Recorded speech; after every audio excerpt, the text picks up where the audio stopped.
So when Paul writes in Romans 10:5, for Moses writes, the human having done the righteousness that is out of law will live in it. What is he referring to? Well, this would point to Deuteronomy, where we find a plethora of verses like this, showing that if you do this, you will live. And here is a list of every verse that I found so far in Deuteronomy, where here's the first one in chapter 4, verse 1. And now, Israel, hear to the laws and to the judgments which I am teaching you to do, so that you may live. This is the context.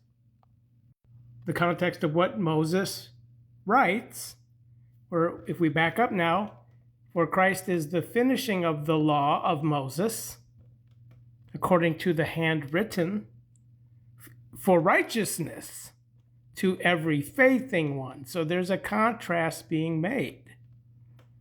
So this is what Moses writes, where the but here is a conjunction, a comparative, a contrasting conjunction. But the righteousness out of faithing says thus, in contrast to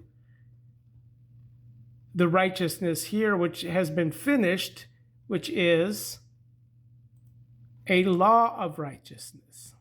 Back here, a few verses earlier, chapter 9, Romans 9. But Israel,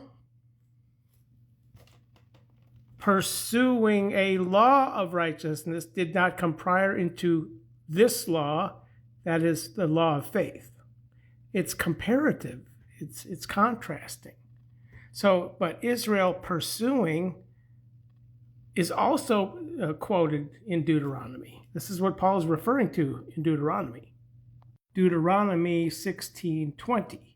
Righteousness, only righteousness, this is emphasized, you do pursue, so that you may live, which is another verse concerning what Moses writes. Again, to do, which would be an adverb, either modifying a verb, so that you may live. All of us living ones, that you guard to do, the aim giving, the Torah, the commandments, the law, according to the writing of Moses.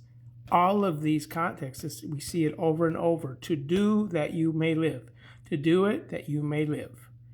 So what Paul is saying in Titus 3:4 now, not out of works done in righteousness, is this righteousness, which Israel pursued, according to a law of righteousness, which was not out of the faith, where notice the contrasting point here, which we did, but according to his mercy, he saved us through the bath of rebecoming and through the uprenewing through the Holy Spirit, which this is not according to, this righteousness.